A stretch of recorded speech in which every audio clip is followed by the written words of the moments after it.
Hoy es día martes. En Maracaibo hay un paro del transporte. No sé si en el resto del país, pero en Maracaibo hay un paro del transporte que hasta ahora, por lo que hemos visto, ha sido, el paro es general, es un paro nacional. Bueno, por lo que hemos visto, la situación en Maracaibo es, hasta ahora de la mañana es bastante difícil. Nosotros estuvimos, antes de llegar al canal, por el centro de la ciudad y efectivamente la gente, alguna gente llegó temprano, que sale muy temprano a sus casas, entre las 4:30 y las 4 de la mañana, llegaron al centro de Maracaibo, pero ahí no han podido desplazarse. Y de verdad que la gente, muchos usuarios se preguntan de qué se trata todo esto. Al tratar de indagar con algunos transportistas que tuvieron a bien atendernos, nos dijeron que ellos estaban, primero, están preocupados por el problema de la seguridad. La seguridad para ellos es vital y para los usuarios también. A veces los atracan y les quitan unos carros, los maltratan. Otros están obligados en las líneas a pagar vacunas, una suerte de extorsión para poder operar. Los repuestos de los vehículos, baterías, cauchos y cualquier repuesto de esas chatarras andantes les cuesta un dineral. Una batería, me dijo uno de ellos, está cerca de los 120.000 bolívares. Los precios de primera necesidad, de los artículos de primera necesidad, están por las nubes. La mayoría de ellos no tienen opciones a las bolsas CLAP. Los que están enfermos o tienen enfermo familiar no lo pueden curar.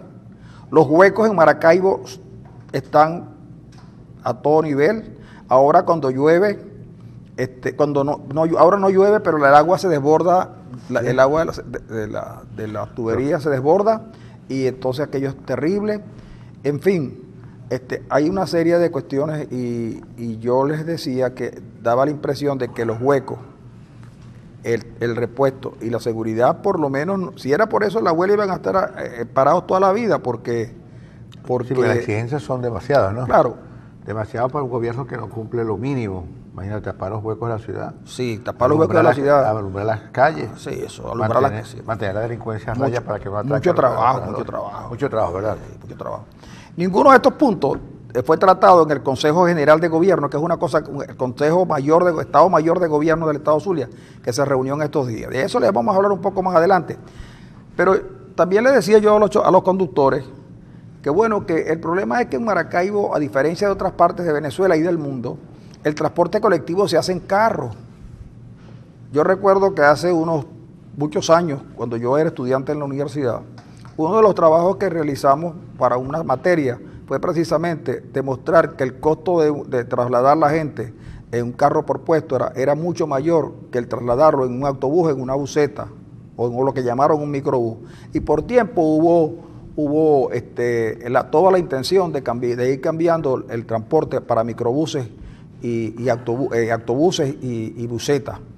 Pero desgraciadamente eso no se logró. ¿Y qué fue lo que logramos? Que bueno, que con toda esta crisis en la que ya llevamos 18 años, al no poder tener carros nuevos, al no poder importar carros, que el gobierno tiene control de todo, solo los privilegiados tienen los carros chinos, que por cierto, carros chinos que no llegan a los trabajadores del volante, sino que llegan a intermediarios que se quedan con ellos y les quitan un dineral y esos trabajadores no tienen cómo comprarlo. Me cuentan que un alto funcionario en Maracaibo se quedó como con 15 o 20 carros. ¿Cuánto? Como 15 o 20 carros. ¿De los chinos? Sí, de los chinos. ¿Los Chery? Sí, de los Chery. Y de eso no se habla.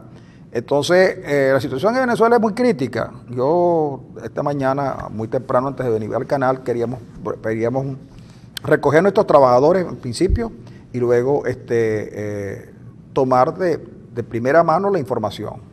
De verdad que es complicado. Los usuarios no pueden pagar los pasajes al precio que deberían tener. ¿Por qué? Porque los usuarios tienen un salario de hambre, un salario miserable. Si pagan transporte, no pueden comer. Nosotros hemos sacado cuentas con ellos, aquí la gente, y sabemos efectivamente que no puede ser. Y luego, esos transportistas hacen un esfuerzo por ganarse la vida.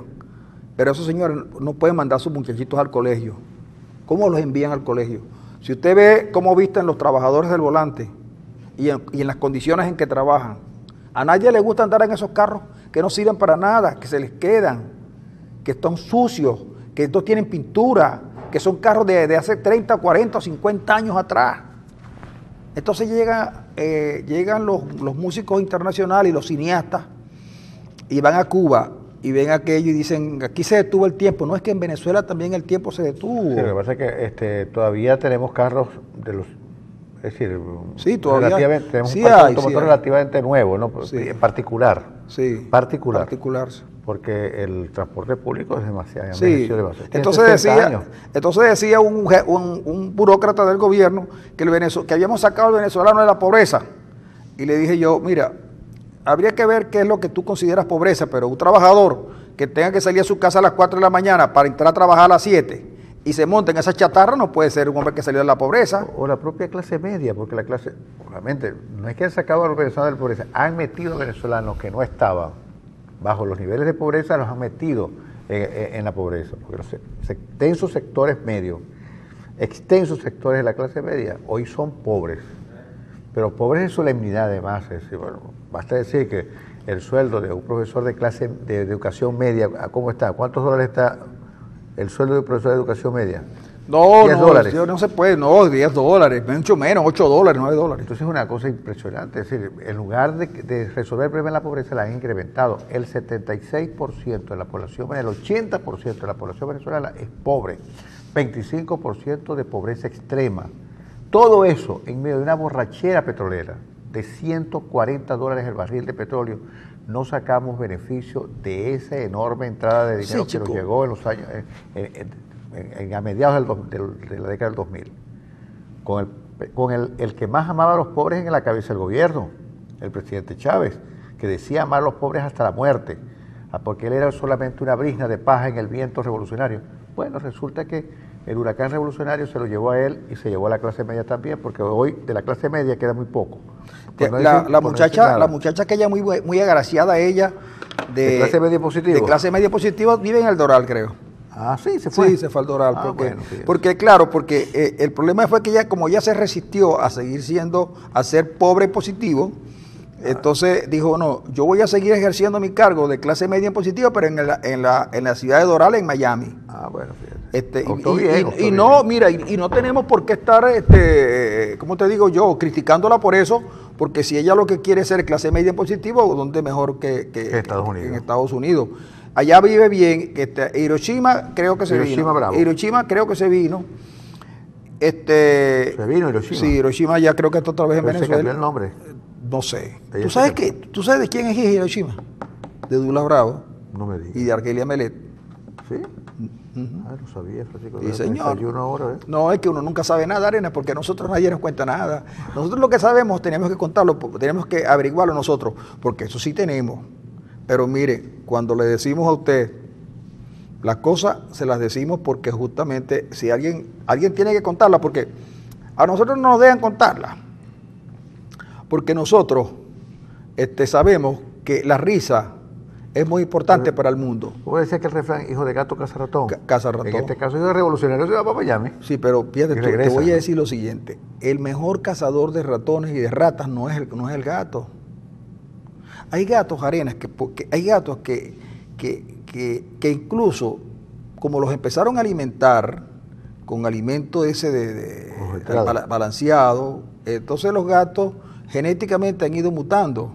Entonces los gatos ahora ya no son gatos, ya ni siquiera maullan, sino que tienen un ruidito así como para que la gente recuerde que fueron alguna vez felinos. ¿Cómo sería? No lo sé exactamente porque no les oí. Pero... ¿Cómo? Pero entonces resulta que los gatos de ahora, claro, ellos van a volver a su situación anterior. Porque no los comen a nosotros. porque tanto perros como gatos, comprar 4 kilos del alimento para los perritos. ¿Cuánto te costaste? Yo compré una marca, la marca de los grandes fabricantes, me costó, cada kilo cuesta 2.000 bolívares. Está barato. Está barato, 2.000 bolívares, pero llegó a costar más caro, porque no, 2.000 no, 4.000.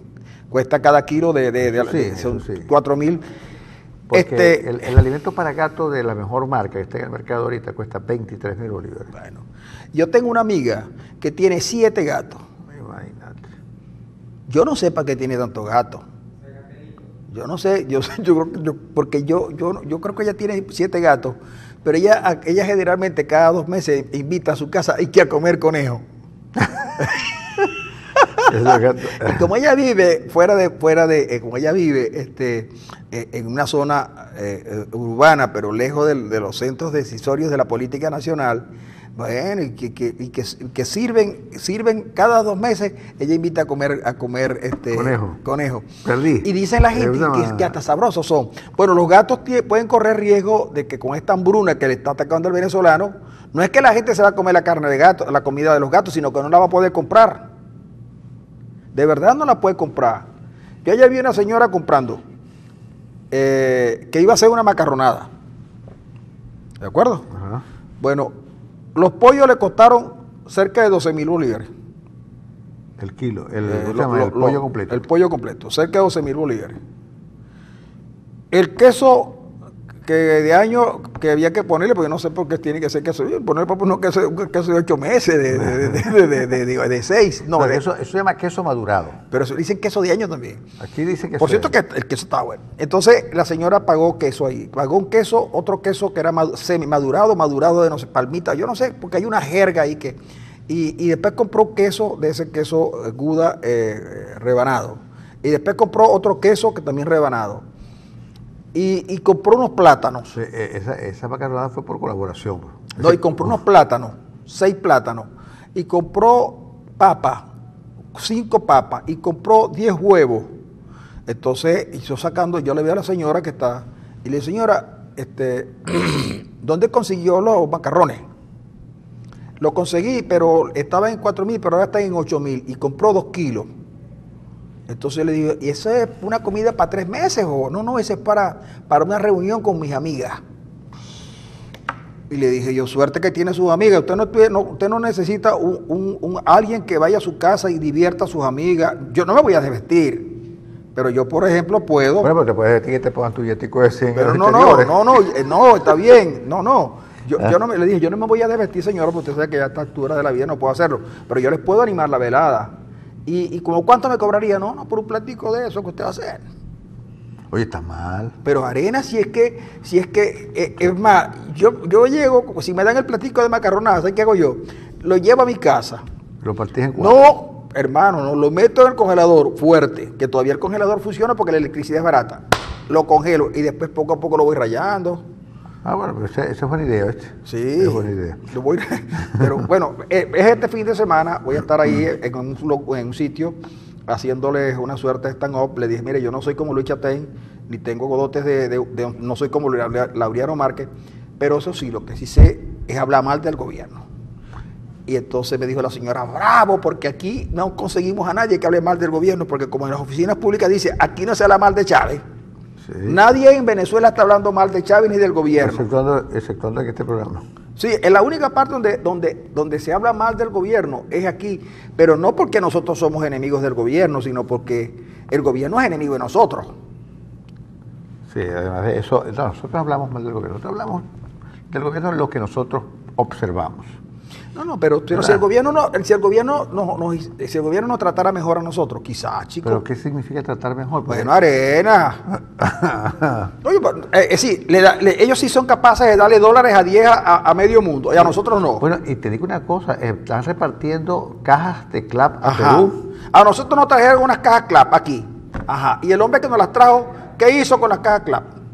Nos trajo la masa, porque nosotros que no sabíamos amasar.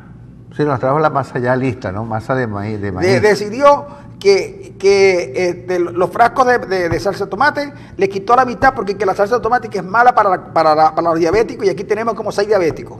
Sí, también. El arroz, ¿sabes qué hizo con el arroz? Lo puso en la mesa y lo picó, arroz picado, para que quisiéramos chicha, porque el arroz es que es malo en la... Sí, entonces, no, y además de eso, bueno, el arroz, o sea, y además se llama el picotazo. El arroz se va al picotazo, marca picotazo. ¿Ah? 99% de los partidos. Si el gobierno fuera un gobierno bueno, a nosotros nos enviaron nuestras cositas, pero no, a nosotros nada. Nada. Entonces nosotros lo que hacemos es, ahí ya tenemos la denuncia, porque no sabemos si los 2.000 millones de dólares que gastaron con JBS y Joesly Batista, nosotros también la recibimos. ¿Habremos comido nosotros carne, carne piche? No dejemos eso porque, dejemos eso, Arena, porque todavía hay muchas cosas, yo no sé. Ayer fue Día Mundial de la Felicidad. Bueno, chicos, yo estuve feliz todo el día. Ayer fue Día Mundial de la Felicidad. ¿Ustedes se acuerdan cuando el presidente Chávez y Maduro al principio sacaban aquella cosa? Somos el tercer país más feliz del mundo, nada más nos va ganando los países escandinavos. Pero aquí estamos en el tercer lugar, es un país feliz. Yo no sé quién dice que somos infelices. Resulta que ahora estamos en el puesto 86, a media tabla de la clasificación, porque son 156 países, estamos en el puesto 86 en el índice de felicidad, supremo, diría Chávez, ¿no? Pero ya no estamos en el tercero, pero somos el país que más ha perdido puntos en ese índice de felicidad. Es el país que hemos perdido más puntos, porque este país ya no ríe. Este era un país alegre, un país no feliz, porque la felicidad no se puede medir porque la gente se ría hoy, porque mañana puede llorar, es decir, pero es un país que hoy no es un país alegre, es un país muy triste además. Y tiene que ser triste porque la gente se muere de hambre, busca las basuras que comer, no tiene medicinas, no hay medicinas, y que las que hay están demasiado caras, y hay gente que se muere por hipertensión, por cosas de las que antes no se morían. Bueno, entonces, ¿cómo vamos a ser felices nosotros? Ayer fue el Día Mundial de la Felicidad y lo celebraron otros. Nosotros ni nos acordamos. Ayer no hicimos referencia a esto porque no nos acordamos. ¿Y cuándo va a ser el Día Mundial de la Ignorancia? Todos los días aquí es el Día Mundial de la Ignorancia y se celebra en cadena nacional, en cadena de radio y televisión. Tú ves, no, Día de la Ignorancia que son todos los días. Basta que hemos tenido 18 años de crisis y no hay una sola medida que nos saque de ella, por terquedad o por precisamente ignorancia. Así que vamos a celebrar el Día de la Felicidad en otro momento. Hoy no. Seguramente, yo no veo. Hoy estamos de luto, yo ¿no? Te voy a decir lo siguiente, yo no veo muy lejos eso que aquí en Venezuela se celebra el Día de la Felicidad. Yo no lo veo lejos, yo lo veo muy bien cerca. Lo que pasa es que yo quiero celebrarlo bien y por mucho tiempo, porque no quiero que las cosas sean por pocas horas o pocos días. Pan para hoy y hambre para mañana. Yo quiero que la felicidad se instale en el país para siempre. Y vaya, no está muy lejano el día cuando los venezolanos reciban una gran felicidad.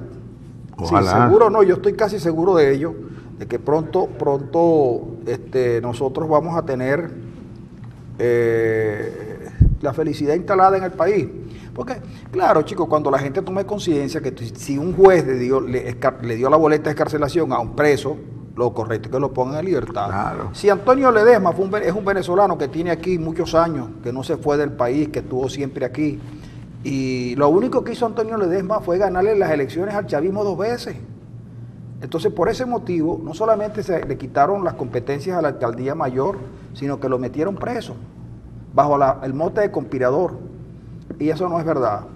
A Leopoldo López lo tienen preso porque lo acusan del asesinato de 42 personas, y los que lo acusan saben que eso es mentira, porque hasta el fiscal que fue el que llevó el caso dijo después que era mentira, que ellos habían fabricado todo. Y además, bueno, chico, porque está todo documentado y la gente sabe que fueron cuerpos de seguridad en algunos casos y en otros colectivos armados los que mataron al 90% de esos cristianos que hoy están allí.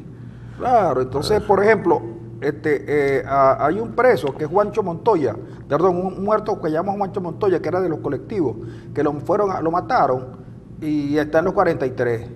Y entonces en estos días aparecieron en los medios las víctimas de la guarimba.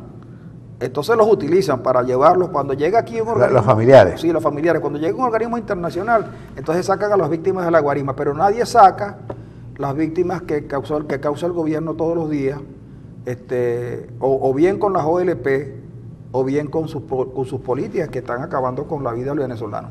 Entonces, claro, también es cierto que el Venezuela, desgraciadamente, transita por momentos difíciles, además porque además de la terquedad del gobierno, que es por terquedad, porque la derrota del 16, del 15, era una derrota para que el gobierno se diera cuenta que las cosas no estaban marchando bien. El 6, dices tú. Del 6 de diciembre del 2015. Era para darse cuenta, cualquier gobierno se hubiera dado cuenta, menos este. El gobierno perdió y pretendió convertir en una victoria lo que fue una evidente derrota. Y si bien es cierto que Chávez sí lo logró en alguna oportunidad, en esto, el gobierno, a pesar de que dicen que derrotó a la MUD, los que más dicen, los que más vociferan contra la mesa de la unidad democrática no es el gobierno. El gobierno más bien aprovecha que un grupo de francotiradores que hay por fuera no entienden que la mesa de la unidad solamente fue una unidad electoral que debió ser una unidad superior en política, pero no se pudo. Por cierto, hoy propone Oropesa, Ángel Oropesa. Por fin habló Oropesa. Sí, su artículo de los martes. No, yo pensé que era que hablaba a nombre de la MUD. No, escribe, el artículo de hoy es a nombre de la MUD. Hace una serie de propuestas que me parece bien interesantes sobre sobre las modalidades de lucha que la MUD está planteando hoy de cara a la actual crisis. Es bien interesante leerlo, y yo les recomiendo leerlo. Él propone cinco medidas estratégicas para la unidad hoy. Uno es la defensa de los venezolanos en situación de mayor vulnerabilidad, especialmente en alimentación y salud, reforzar la organización popular para dar disciplina, eficacia a la acción política en la acción de calle, organización electoral, presión internacional y construir nuevos lineamientos para un estado en transición. Esa es la propuesta que hace Ángel Oropesa hoy. Pero dice él que en medio de todo esto es necesario los partidos políticos, porque sin partidos políticos no es viable una estrategia. Nosotros vamos a dejar las cosas por ahora hasta este nivel. Vamos a una pausa, oímos a Antizuliano y regresamos.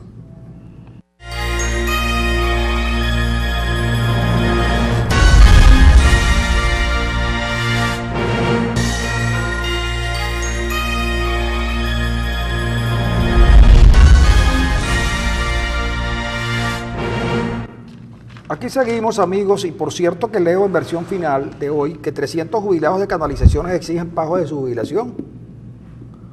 Y yo sé que los bomberos una parte de los bomberos de Maracaibo están solicitando también que la alcaldía les pague sus jubilaciones, e incluso hayan ido a algunas instituciones oficiales y tienen el apoyo del Consejo Legislativo del Estado Zulia, en la persona del abogado y parlamentario Labrador.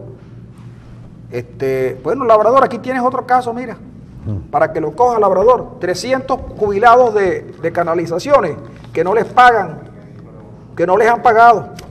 Entonces, yo quisiera saber si el Labrador está viendo el programa, y si no, entonces que el Labrador, nosotros le vamos a hacer llegar la información a los jubilados de allí de canalizaciones, porque vemos que el trabajo que está haciendo el Labrador, diputado del CLE, está cumpliendo sus cometidos. 58 años de trabajo ininterrumpido parecen no ser suficientes para reconocerle a Rafael Bracho, es trabajador jubilado de la Institución Nacional de Canalizaciones, y a otros 299 compañeros los pagos que le corresponden conforme a la ley.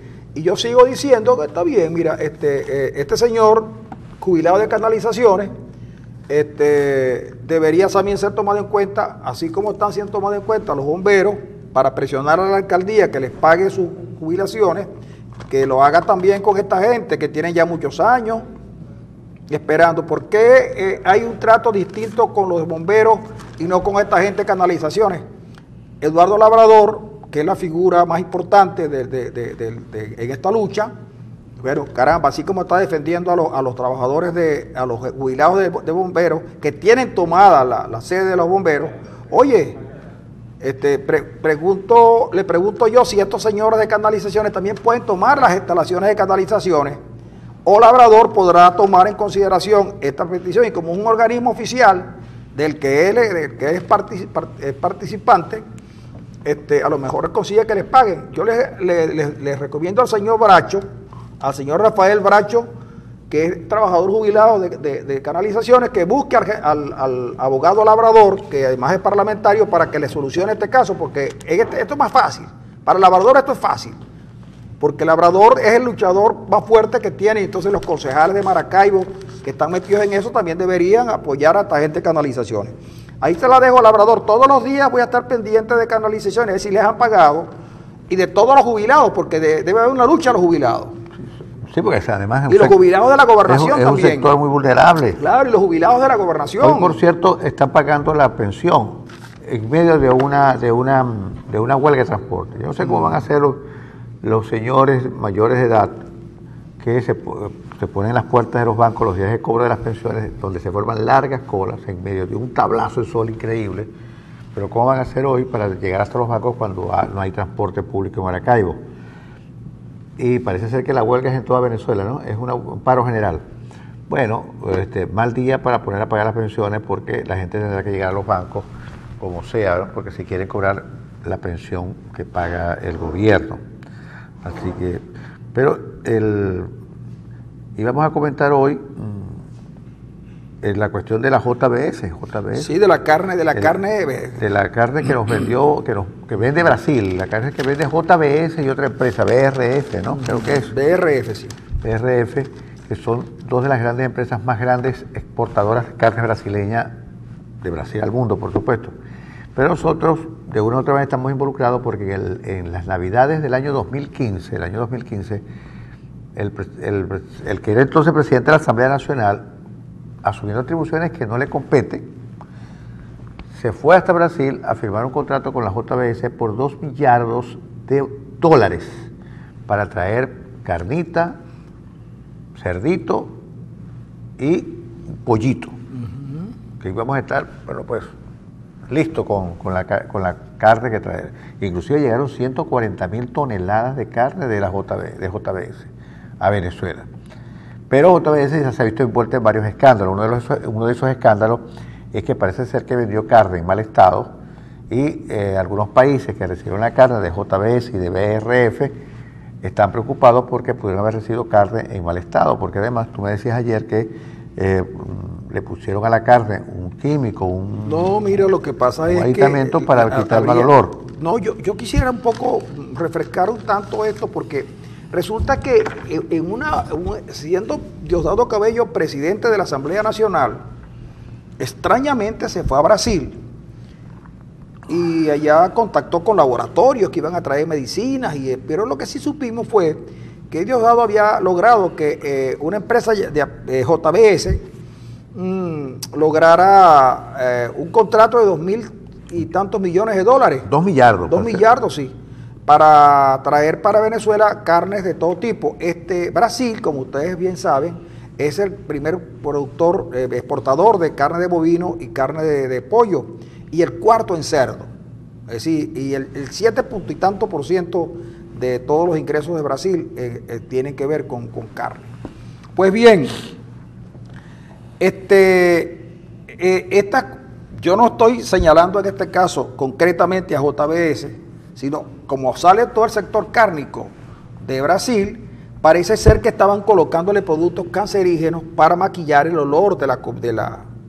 De la carne en mal estado. De la carne. Dicen que el ácido sórbico, un descontaminante que se mezcla con la masa de los productos para disminuir la contaminación bacterial y enmascarar los olores y otras características de la carne podrida. Como a nosotros siempre, yo lo digo, no lo digo porque quiera maltratar a las exportadoras de carne brasileña, sino lo digo como a nosotros siempre a nosotros nos vendieron carne podrida, a nosotros no se nos pudieron los alimentos, a nosotros nos pasan tantas cosas. Yo digo, ¿no será que estos caballeros nos vendieron carne, por ejemplo, con etiquetas falsas? Porque esa era otra cosa. Le ponían a carne que ya estaba dañada, vencido, le colocaban etiquetas falsas. Es como lo que está pasando, por ejemplo, con las baterías de los controles remotos. La mayoría de esas baterías están vencidas. Compraron lotes, las distribuyeron y están vencidas. Y no duran sino días u horas. Y nadie tiene, porque entonces el Sunday está preocupado en entregarle las panaderías a los CLAP. Bueno, Las etiquetas falsas facilitaban la venta de estas cuestiones. No sabemos si mucha de la que llegó a Venezuela en los 2000 y pico, porque fue muy rápido. Era cadáveres exquisitos. Y fue sin licitación. Una compra tan grande fue hay que sin licitación, adjudicada a dedo. Ahora te voy a contar.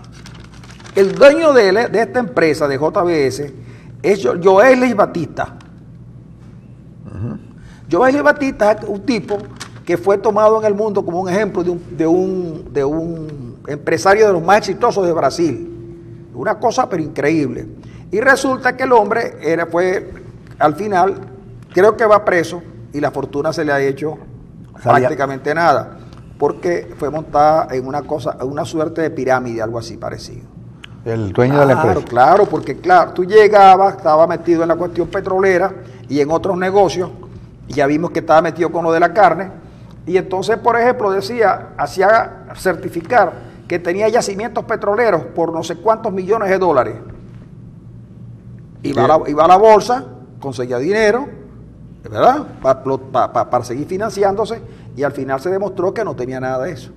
Un estafador. Ahora me pregunto yo, si este tipo fue capaz de estafar a la sociedad brasileña y a los inversionistas brasileños, ¿no habrá estafado a los venezolanos que nos habremos comido nuestra carnita con mucho ácido sórbico? Es posible. Y la comisión, la operación brasileña que le ha puesto las manos o el ojo a este guiso se llama carne fresca. Y te voy a decir lo siguiente, y aquí podemos hablar con propiedad de carne fresca. Sí, señor. Sí. De carne fresca, porque la carne no está fresca. Parece que la carne no estaba fresca. No, estaba algo pasado. Y yo me pregunto, pasaba. ¿Por qué no se hizo una licitación para comprar 2.000 y tantos millones de dólares en carne? ¿Por qué con esa empresa o con esa empresa brasileña? Ahora, Venezuela era gran importador de bienes brasileños. ¿Se ha venido a menos? Se ha venido a menos, y además Brasil debe estar preocupado porque algunos de esos menos parece que son impagables. Pero justamente se ha venido a menos porque los productores brasileños no le quieren vender a Venezuela porque Venezuela no paga. Ahora, lo curioso, Francisco, es que Temer le dijo ayer, porque tuvo que hacer una reunión amplísima con los embajadores y con periodistas, y entonces los invitó a que, para que vieran que la carne no estaba contaminada, a hacer una gran parrillada ese día ¿Y a qué el olor? En los salones, en el patio del Plan Alto. Del Plan Alto, y los tipos que se miraban y hacían así. ¿Tú hubieras comido, Arena? Yo sí.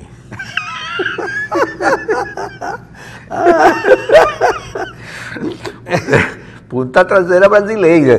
Muy buena. Pero mira, es que a mí me contó alguien que conoce estas cosas cárnicas, me dijo que los franceses, por ejemplo, uno de los platos más deliciosos de los franceses es el conejo. Pero el conejo que está casi ya al final muy descompuesto, pues. Claro, la carne, una vez que sacrifican el animal, comienza un proceso de descomposición. Ahora, que con el frío logran no que no se descomponga, sino que atrasar el proceso de descomposición. El frío lo que logra es eso. Entonces, pero me contaba un tipo que estuve estudiando en Francia cuando yo también quería ir a estudiar a Francia para comer conejo podrido,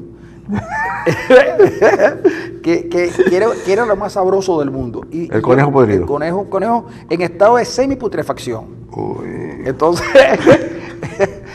mire, a lo mejor no tuve que ir a Francia. No, estoy seguro de que te lo comiste, pero claro, ¿comiste punta trasera en enero? No, chico, porque cuando yo estuve por allá estaban los problemas de la vaca loca, que parece que fue un invento, y entonces llegamos a un sitio y entonces nadie quería comer conejo, carne de ningún tipo, no, por las vacas locas. Por las vacas locas. Y yo pedí hígado encebollado. Bueno, tú sabes que en el hígado es donde se concentra toda la locura de la vaca. En el hígado es donde se concentra toda la locura de la vaca. Porque me dijeron que en ese sitio el plato típico era el hígado encebollado. Sí.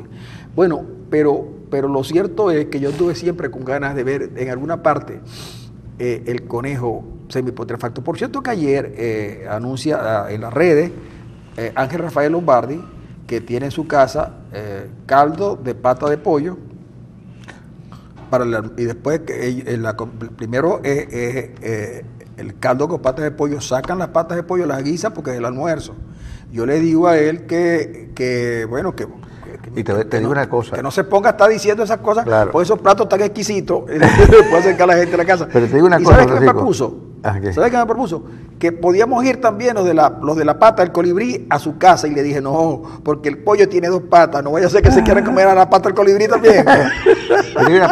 La pata de pollo, el caldo de la pata de pollo es buenísimo para aquellos que tengan algún problema de neumonía, gripe, qué sé yo, porque es muy bueno además, muy saludable, porque tiene mucho colágeno, las patas de pollo. Y además yo les recomiendo que tomen el caldito de la pata de pollo, que son muy económicas y además no sabe mal. Usted le pone su papita, su cebollita, su ajito. No, pero es que yo recuerdo que eso... Y les va a servir para aumentar las defensas. Yo recuerdo que cuando yo era niño, allá en el oriente de la República, hace años, en la región insular, a las gallinas las mataban y las patas le quitaban las pezuñas a la pata y las cocinaban. Claro, y tenía buen sabor. Sí, pero además de eso... Pero después cuando ya vino la cosa petrolera, yo no vi nunca que lo hicieran cuando llegamos aquí al Zulia, yo no vi que ya no volvieron a hacer, ya las patas quedaron en Oriente. Yo creo que era por la gran pobreza que vivía. Yo creo que sí, antes la gente comía lo que llamaban asadura, ¿te acuerdas? Sí. Que era como bofe, ¿no? Sí.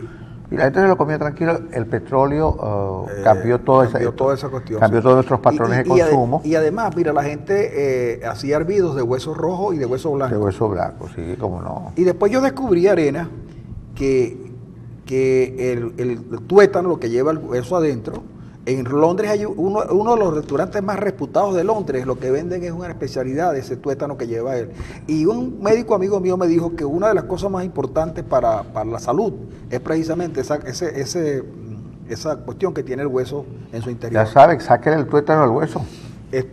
Yo, por cierto, que le he hecho tanta publicidad a acreditados restaurantes en Maracaibo, no he visto nunca que en su menú haya pata de pollo, con todas las virtudes que Arena está diciendo. Yo lo que sí creo es que si usted se quiere comer sus patas de pollo, no importa dónde se las coma, si es en su casa o en un restaurante, siempre póngale un poquito de picapancho de yogur, que es como el picante andino, pero sí, bueno, con yogur. Mira, por cierto, que es pata de pollo, no pata de gallo. Pata de pollo. Pata de pollo. Porque los gallos tienen los gallos son como las canillas, como el pan canilla, finita. Sí, finita. Pero es que los gallos son peleadores. Tienen espuela.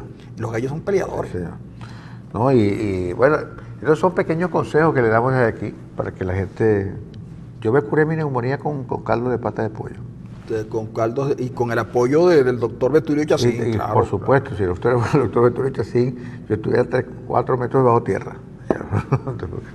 Logró sacarme. Oye, tú sabes que en estos días, y ustedes perdonen que haga esta digresión, en estos días apareció en Maracaibo asesinada una joven de 28 años, hija de una juez superior, algo así. Oye, extrañamente fueron y la mataron, ¿no? Llevaron algunas cosas, pero descubrieron que un señor de apellido, que el esposo, chico, la había mandado a matar, ¿vale? Por 2 millones de bolívares. No me digas. No, pero es que esto es increíble. ¿Cómo la manda a matar, chico? ¿Por qué la manda a matar? Pero además por una miseria, por 2 millones de bolívares, chico. Pero oye, 2 millones de bolívares, miseria que paga, pero ¿por qué la manda a matar, chico? Sí, señor. Ahora, fíjate, según me contaba nuestro amigo Mario aquí, que estaba viendo el noticiero muy temprano en Televen, fue que atraparon 4 niños que estaban involucrados en el asesinato de los 2 guardias nacionales en Sabana Grande.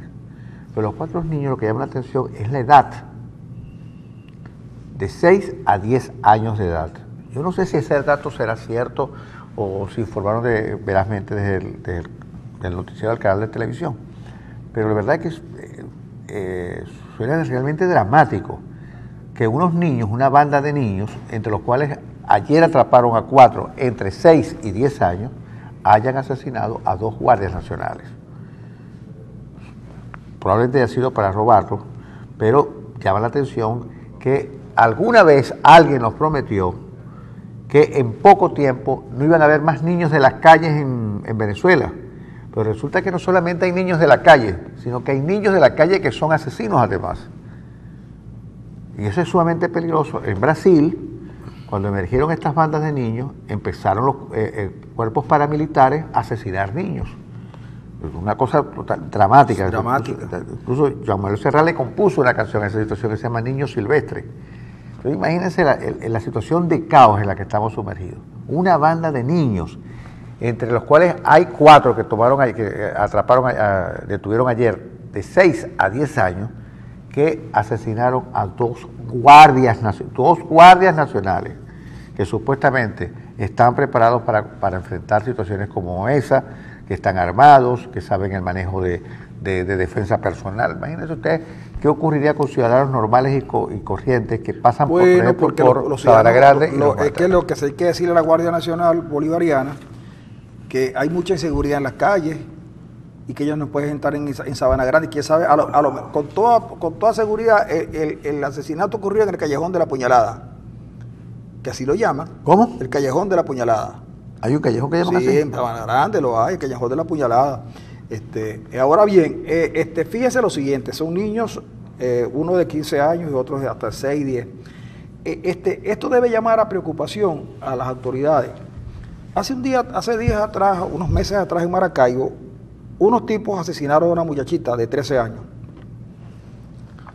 La asesinaron, la violaron y la asesinaron de la manera más brutal. Resulta que la niña desde hace tiempo era consumidora de drogas. Parece que su madre también, y los que la asesinaron sin duda también debían ser consumidores de drogas. La policía, por supuesto, consideró un gran éxito haber descubierto en cuestión de tiempo, haber resuelto el crimen de la manera más rápida. Y está bien, muy bien por la policía. Pero lo que subyace en el fondo de estas muertes es algo mucho más grave. Estas bandas tienen, según información policial, más de 2 años operando en Sabana Grande. Sabana Grande, alguna gente de Sabana Grande llegó a decir que Sabana Grande perdió la tranquilidad y la paz y la seguridad cuando llegó el metro. Claro, porque decían que el metro traía gente de allá de Katia y esas cosas, y entonces eso les ha cambiado todo. Pero también es verdad que Caracas se fue haciendo cada día más insegura, porque los grupos operan de alguna manera por la impunidad judicial, de jueces, fiscales y cosas de esas, y también porque las policías son ineficientes, no tienen estrategia policial y están altamente corrompidas. Porque si no, no se explica que estas bandas tengan más de 2 años operando en Sabana Grande y nadie haya hecho nada. Ahora bien, sin embargo, vamos a los organismos internacionales que tienen que ver con los derechos humanos y nos llenamos la boca diciendo que hemos cumplido con todo. Y que incluso Jorge Valero, un hombre serio, a quien conozco desde hace muchos años, hoy embajador, es capaz de decir, superamos todas las pruebas, cuando el Valero sabe perfectamente que no es así.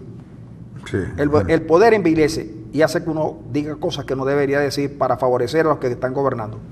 Pero la droga, en el caso estoy seguro que en el caso de este asesinato de los guardias nacionales y en el caso de Maracaibo es lo principal. Entonces no nos estamos preocupando por seguramente Tarek El-Aissami se defiende diciendo que él ha sido el ministro del Interior que más cargamentos de droga capturó y que además de eso más logró en la lucha contra la droga. No, pero es que el problema no es solamente por la vía de la oferta, también es por la vía de la demanda. Claro, esos niños en las escuelas, los organismos antidrogas se cayeron todos, nadie está preocupado por los niños, nadie en las escuelas públicas, en los liceos, en todas partes la droga campea y el Estado venezolano se hace loco porque no hay Estado, porque no hay gobernantes, porque esta muerte de 2 guardias nacionales no sensibiliza al gobierno, al alto gobierno, empeñado en mantenerse en el poder a toda costa para no gobernar. Está bien, perfecto, quédense en el gobierno todo lo que ustedes quieran, pero gobiernen.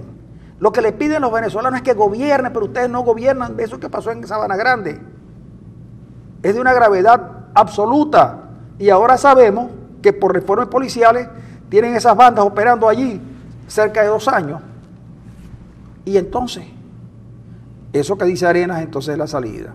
Como no pudieron controlar la criminalidad, porque nos dijeron que los crímenes y la delincuencia se derivaban de la mala vida que llevaba la gente, y como ahora el venezolano había vivido mejor, según lo que decía el Yuri en sus encuestas, y se iba a acabar la delincuencia, pues no se acabó. ¿Y qué hicieron?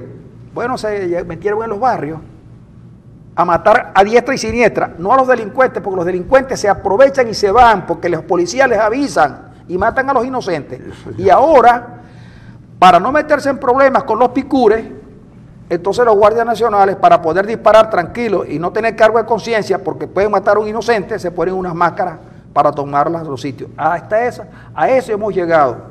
Pero antes llegamos a disfrazar, a ocultar el rostro de un testigo para poder condenar a alguien que el gobierno quería meter preso. Eso es lo que la gente pide. Eso es. La gente pide que la sociedad se sincere y que el gobierno actúe como debe ser. Yo recuerdo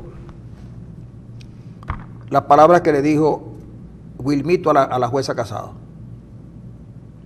Yo no hablo, yo actúo.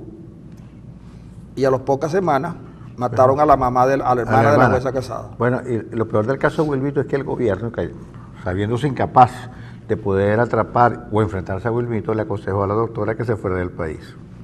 Nada menos y nada más. Eso es según lo que cuenta ella. Sí, lo que nosotros decimos es que este es un estado mucho más aparente que real. Porque un gobierno que le dice a la señora, mire, váyase del país porque no podemos confrontar con el Wilmito, quiere decir que el Wilmito, seguramente con menos poder de fuego, parece que tuviera mucho más poder que el gobierno. Porque, pero que tiene, es que cuando tú, hay un relato que está en un portal que se llama Armando Info, donde un periodista entra a la cárcel de Ciudad Bolívar y conversa con Wilmito. Y Wilmito lo atiende. Un líder ahí en la cárcel. Desgraciadamente el hombre cogió el camino del mal, pero seguramente si no hubiera cogido el camino de la delincuencia, seguramente hubiera sido diputado por el Estado Bolívar. Y lo hubiera hecho bien.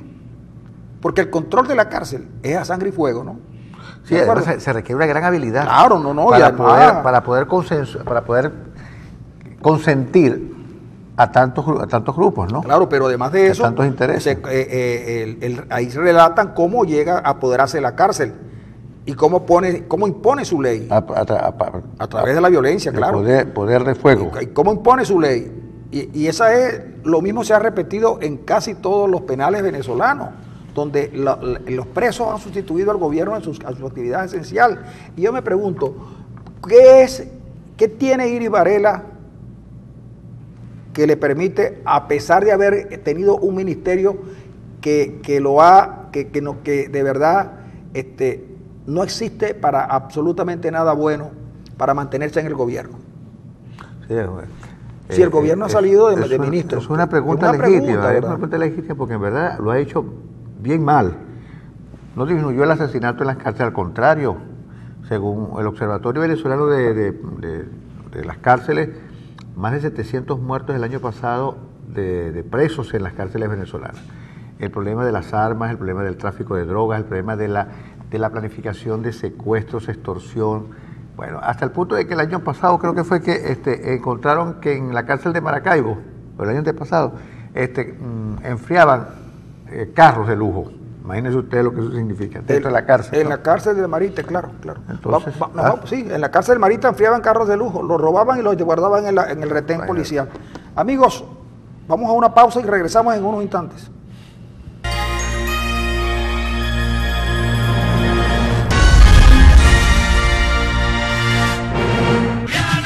Amigos, ahí estamos oyendo un clásico de la gaita zuliana. Antizuliano traidor, el que la gaita prohíbe.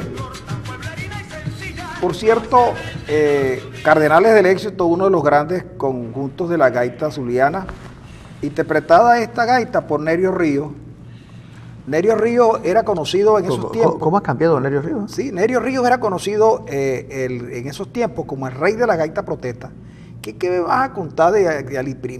No. Nerio Ríos era el hombre que interpretaba las gaitas más, digamos, con más ardor y con mucho más claridad acerca de cómo vivía el venezolano. En esa crónica social que es la gaita, Nerio Ríos le daba ese matiz de su voz, que es una voz de las mejores de la gaita, solo que en su momento también coincidió con la de Ricardo Aguirre. Ricardo muere y pasa a ser un ícono de la gaita, pero la voz de Nerio Ríos ha sido una de las mejores de la gaita zuliana. Sin embargo, mira qué curioso, en estos días le vi una entrevista a Nerio Ríos,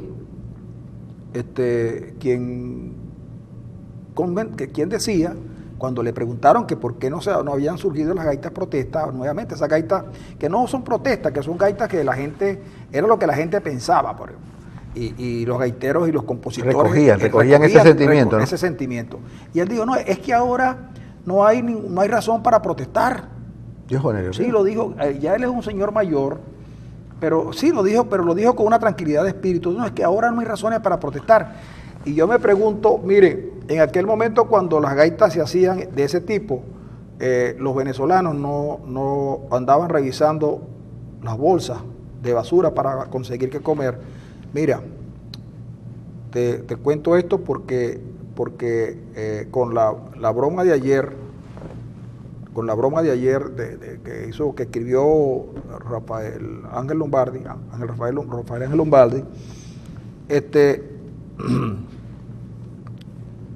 yo estaba conversando con unos amigos y me dijo, ellos tienen un negocio de vender arepas y empanadas con pollo. Y ese pollo me dice que lo ponen a guisar, unos cuantos pollos los ponen a guisar, y luego de guisado ellos vienen y les echan el pollo y entonces lo usan para las empanadas y para las arepas. Me dijo, eso es la mejor manera, me dijo, de hacerlo. En vez de mechar primero y cocinar después, me dijo, no, mejor es cocinarlo porque me dijo, en los huesos del pollo hay una gran sustancia y no sé qué. Y me empezó a explicar. Tiene años cocinando y le va muy bien. Pero ¿sabes qué me dijo? Nosotros cocinamos cerca de 20 pollos diarios. Solamente para eso. Porque 20 pollos, porque los pollos son muy pequeños, me dice. Y tiene un proveedor que afortunadamente se los lleva. Tiene que pagarlo el precio que le pide. ¿Y sabes qué me dijo? Que ellos antes botaban los huesos de pollo. Ahora no. No. ¿Y qué hacen con porque ellos? ¿Hacen sopa? No hacen sopa, Ender. Hacen paqueticos. Ya. Hacen paqueticos porque hay gente que pasa para buscar los huesos. Sí, yo sé. Arena. Y él presenció en la plaza de Bellavista, la que se llama, no sé cómo se llama esa plaza que está ahí al final de Bellavista, como la señora que había cogido los huesos en horas tempranas de la mañana, con dos niñitos y unas arepas, se estaban comiendo los huesos. Bueno, y yo le dije, pero tú no le pudiste, me dijo, no, yo no tuve estómago para hacerle una foto a esa señora, porque de verdad me pareció tan bueno que él me dijo, cuando la señora vuelva a pasar por aquí, yo le voy a tener que dar para los muchachitos, que los tenía como para llevarlos al colegio, yo le voy a tener que dar las arepas a la señora. Y le dije, mira, es lo mejor que puedes hacer. Y me dijo que con algunos amigos que tienen negocios de ese tipo, van a tratar de preparar unos desayunos todos los días, no van a cubrir las expectativas para darle a un colegio que está cerca de allí. Entonces digo, y entonces el gobernador se reúne con Reverol, con el ministro, que parece ser que ya preparan la transición. Yo creo que ahora sí. El Reverol estaba reunido en el Estado Mayor de Gobierno en el Zulia. O sea, ¿tú crees que va a estar? Sí, no hay duda. Va a estar el claro, porque ¿qué hace Reverol que es el ministro de Relaciones Interiores, Paz y Justicia, reunido en el Estado Mayor de Gobierno del Zulia? Yo creo que ya hay una decisión. ¿De que él sea el candidato a gobernador? No, candidato a gobernador no. Yo creo que yo tengo la impresión de que va a haber elecciones, pero no este año. Este año no hay elecciones. Este año no va a haber elecciones porque el gobierno todavía le queda la carta. El gobierno el año pasado se jugó la carta de que el 17 los precios del petróleo iban a repuntar. ¿No repuntaron? No repuntaron. Entonces, se han perdido $3.41. El gobierno tiene perfectamente claro que elecciones no va a ganar con facilidad. Entonces va a colocar a alguna gente importante de ellos en algunos sitios. Y sin duda parece ser que Arias renuncia, sale de la gobernación para un cargo, puede ser un enroque, que Arias pase al Ministerio de Relaciones Interiores, porque ahí no va a controlar nada, porque González López del Servín no responde a Reverol, sino responde ni a Padrino López, sino a Maduro. Y entonces Reverol pasaría a ser gobernador del Zulia encargado. Mira, no, es que no tiene lógica. A mí cuando me hablaban de Reverol, yo no lo quería creer, pero ahora viendo que... ¿Reverol es de aquí del Zulia? Reverol es de Cabimas. Ya. Bueno, yo no dudo de la capacidad. Y creo que Reverol estuvo alguna vez encargado de Corpo Zulia. Sí. A lo mejor Maduro le verá cualidades a Reverol de ser gobernador de un estado como este, que es muy complejo, un estado fronterizo, con graves problemas, de todo tipo, porque ninguno de los problemas que el gobernador prometió resolver los ha resuelto, al contrario, ha agravado otros que no teníamos. Ayer, por ejemplo, se fue la energía eléctrica, ya empezó el racionamiento en Maracaibo. Ayer se fue en un sector de la ciudad de la energía eléctrica por 2 horas. Así que el viejo y ya cotidiano problema del problema eléctrico en los meses de marzo, abril, mayo y junio se vuelve a presentar en el Zulia como todos los años. Ya se ha hecho una regularidad que en el Zulia, especialmente en Maracaibo, haya racionamiento de energía eléctrica en estos meses. Bien sea porque no llueve, bien sea porque no se hicieron los arreglos que había que hacerse o lo que sea. Pero ese es un problema que tiene el Zulia con el problema de energía eléctrica. Yo no sé si Reverol vaya a ser bueno o vaya a ser malo. Su gestión hasta ahora no ha sido la mejor tampoco en el ministerio, no ha sido la mejor. No, ha sido una gestión muy gris. Entonces, colocarlo de gobernador en un estado tan difícil como este, pero a lo mejor, mira, no pueden poner, ellos van a salir de Arias, claro. ¿Por qué Arias les incomoda tanto al gobierno? Porque Arias no es tampoco del otro mundo, ¿no? Cuando Arias lo iban a nombrar, acuérdate que Arias andaba por allí solo, triste, cosechando limones. Y vino Maduro Chávez y lo llama. Y Maduro se opuso, ¿eh? Maduro, cuando a Arias lo iban a nombrar embajador en las Naciones Unidas. El que se opuso fue Maduro. Maduro se opuso, no fue al Parlamento ese día. Maduro no estuvo de acuerdo con el nombramiento de Arias. ¿Por qué lo consideraba un traidor? Porque las cosas que Arias dijo de Chávez no las ha dicho nadie. Ni los peores enemigos de Chávez dijeron las cosas que dijo Arias Cárdenas. Entonces Arias no es un hombre que genere confianza. Y a no generar confianza en un momento tan difícil donde el partido prácticamente, donde el partido y el gobierno están derrotados de antemano en cualquier elección, no pueden dejar a Arias Cárdenas, que lo que puede ocurrir es que Arias Cárdenas en cualquier momento se les cambie. Arias cuando tú oyes... Arias no es confiable. No es confiable. Es que yo leo a Arias Cárdenas siempre, nunca he tenido la oportunidad de conversar con él para tratar de tener una visión más cercana.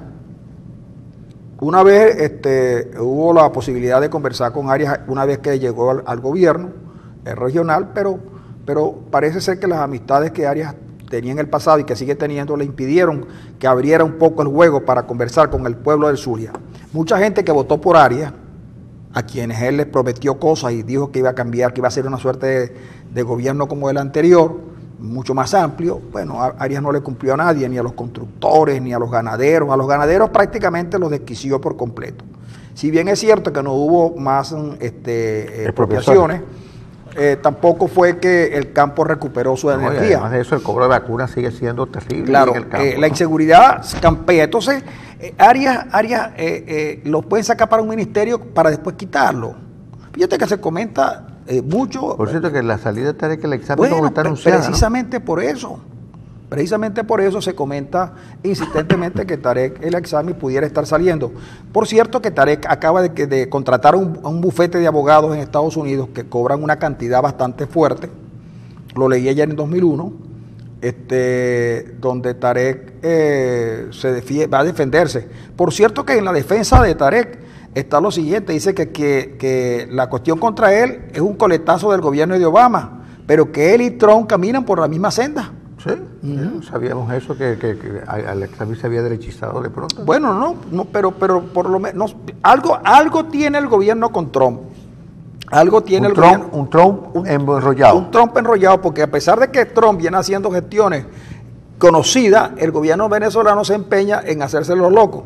Mira, quería convertarte lo de Primero Justicia. Primero Justicia se validó en Venezuela y yo creo que primero justicia, el número de diputados y el número de militantes y de presencia política es el primer partido en Venezuela. Superó a ADE y a Copey. Sí, yo creo que no, yo creo que a Copey es fácil. A Copey es fácil. ADE yo creo que tiene todavía alguna posibilidad de competir con ellos, pero no con la fuerza de Primero Justicia, que se convierte en el primer partido en Venezuela. El primer partido de opositor. Sí, y además de eso, bajo la égida de un tipo que es Julio Borges, que a pesar de que a mucha gente no le gusta y lo acusan de muchas cosas, yo creo que Borges ha hecho un excelente trabajo en Primera Justicia, no se ha dejado llevar por las pasiones y ha podido sortear las dificultades que le ha generado Capriles, que son muchas. Sin embargo, ¿Capriles candidato? Sin embargo, Borges en la primera, después que se valida a voluntad el partido de Falcón. ¿Y lanza Falcón? No lo lanza porque ese es el partido de Falcón. Entonces, si es el partido de Falcón es será el candidato. Voluntad Popular se valida. El partido de López. ¿Va? Voluntad es el partido de López. Voluntad Popular, pero Voluntad Popular es el partido de López.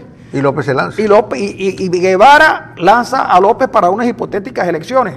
Ya Henry Ramos había manifestado que él también iba a ser. Borges no se queda atrás y entonces inmediatamente lanza a Capriles. Entonces, no hay elecciones, no hubo revocatorio, el país se está cayendo a pedazos, pero los políticos nuestros están pensando en una elección cuando sea, pero ellos están ahí. Ya yo estoy aquí.